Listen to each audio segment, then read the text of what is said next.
Yeah, launch the game. We'll play it. And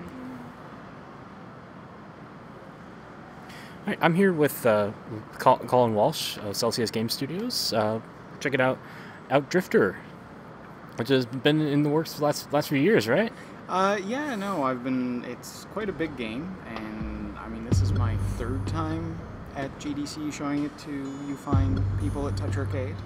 I promise it will be done for iOS, hopefully soon.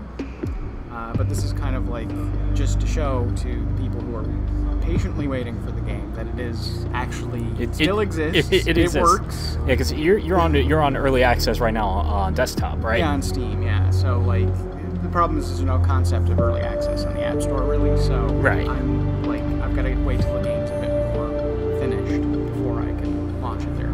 Yeah. So yeah, let's see what you got here. You got the game running on. This is the iPad Mini right now, or is this the original? This is original iPad Mini actually. Oh, cool. So this is actually going to run on older devices as well. Yeah, this is kind of like this is the lower end iPad 2. iPad Mini is kind of what I'm targeting. I can with optimization, I feel like 30 plus frames per second on this level of hardware and like 50 to 60, like iPhone 5s, iPhone 5 kind of stuff. I don't know if the volume. Yeah, we got volume. We're good? Mm-hmm. Okay. So this is kind of like where the game is now. We've been working a lot on content, and there's like a lot of new polish. Last year, like I'm just going to show you, the space stations were just like black and white menus, which was kind of low rent. But this year, my artist has been working really hard. Shout out to Sven, that he's been getting these interiors locked down, and they're really good. Yeah, and it's just you and Sven working on the game, right? Yeah, well, like we're the only two people working at the company on it, but we've got Danny Baranowski doing the music on contract, and we got another guy who's doing like part-time like the menus and stuff. So anyway, there's new ships. We just in the dock. So this is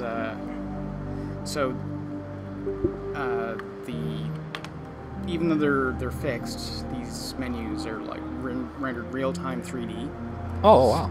So there's going to be like people and things moving around eventually, but this is kind of like just make you feel like you're actually there in the space station.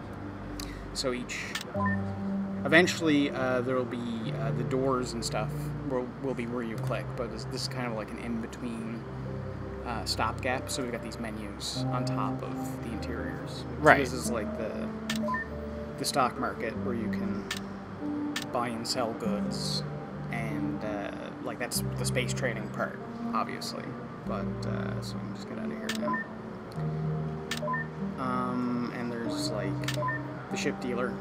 You can buy and sell the many ships in the game. And then we've just recently added some new ships. So like I said, there's a lot of, like right now, basically, we're kind of in the process of adding a ton of content to the game, and that's getting us to the release.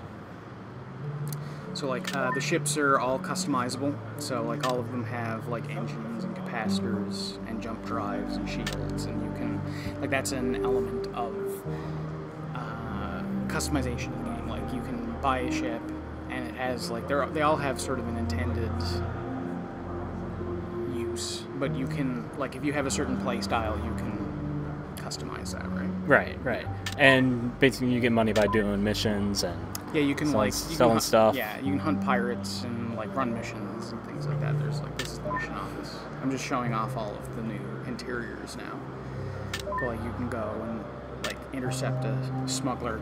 Well, can we do that right now? Sure, let's do that. Okay. Yeah, let's intercept a smuggler. Let's get some money. Okay, so I'm gonna accept that. I'm gonna exit the mission office, and then like you can go to your pilot quarters, and it shows you where like all of your, like you can find all of your things. Like you can have other ships and other stations and switch between them, all kinds of cool stuff like that.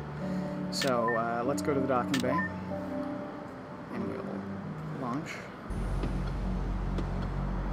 Oh, actually, I forgot to get fuel, so we're gonna have to go back. that would help. Okay, so actually, I'm going to go to the mission office and figure out where we have to go. To Jaxi. Sometimes it has very weird names. I'm just gonna buy a bunch of fuel, and we'll get there. Where is that stock market?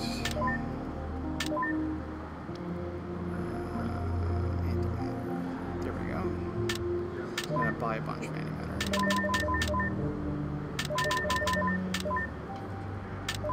Okay, exit. Docking bay and launch. So I'm going to go to the star map. Hopefully we can find this.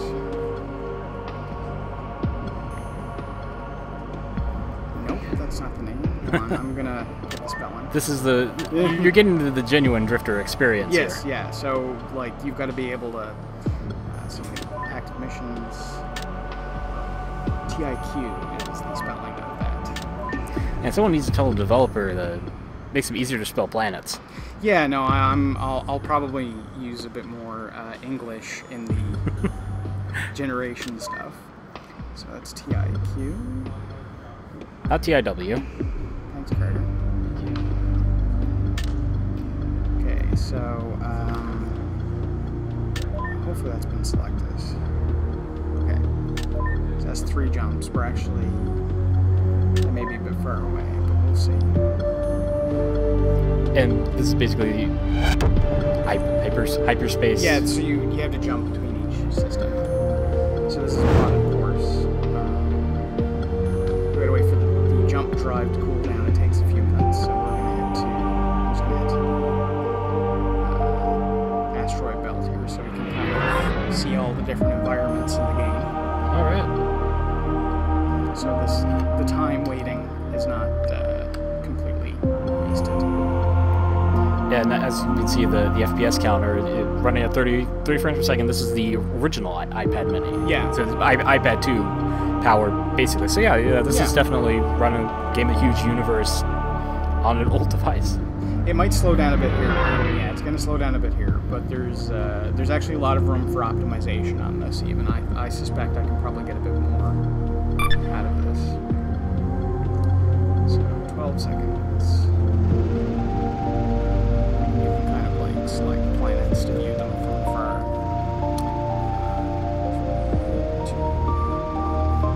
Now, when you were in that slipstream, that basically kind of sped up time. Well, no, what slipstream is basically like I just jumped into an asteroid. That actually isn't a hazard. What it is that's the energy of the ship as it enters into hyperspace. Okay.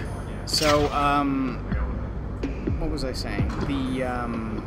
So slipstream is a fast travel mode. It's just a really high speed of travel within the systems, because even though they're not quite to scale, like it still takes, I think I did the math, and it's like 10 minutes to cross an entire system at regular speed. So that kind of, like slipstream is like 10 times that. So you can actually get there pretty quickly. So let's see, there's a station over here. This is a city station. And like that's the other thing, each system has a different economic development level. So some systems are mining systems, and you can go there to like process ore, like you can shoot asteroids and collect ore, and then turn the ore into goods that you can sell on the market. Mm-hmm. And so like the other systems have like you can buy high-tech goods, and some of them have what's the right word? Like they have different services. Like the high-tech systems will eventually have like a crafting installation where you can go and you can actually create ship equipment, which, and we're going to go to our mission system.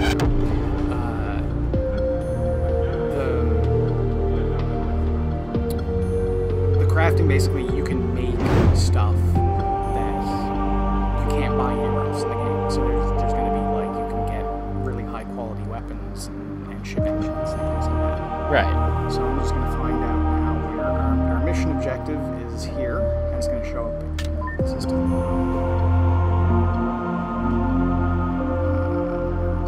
There it is. So we're going to slipstream over to there. Hope that this NPC is not super powerful or anything like that. giant Star Destroyer ship. Yeah, that would be unfortunate. Well, if that happens, you know, we'll blame whoever's bright idea it was to go this mission. He's actually attacking other ships. Oh.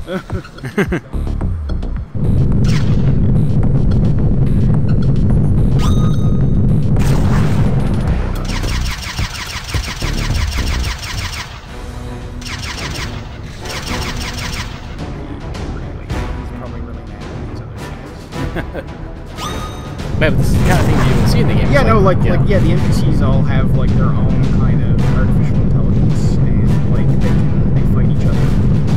These other ships might actually make our lives easier. So there's Afterburner, if you swipe up twice.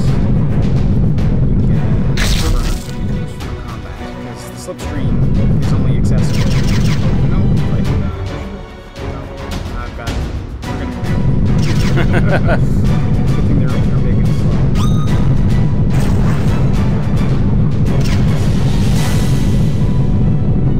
An enemy of my enemy is my friend, even if I shot you once. I'm really sorry.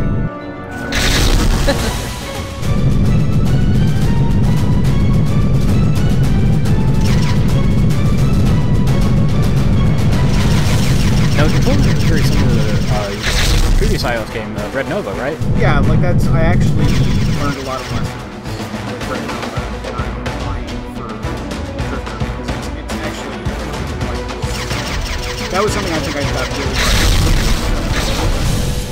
Sort of, even though touch is not the ideal way to control with like the vertical joysticks and stuff, Now you just have to get the container.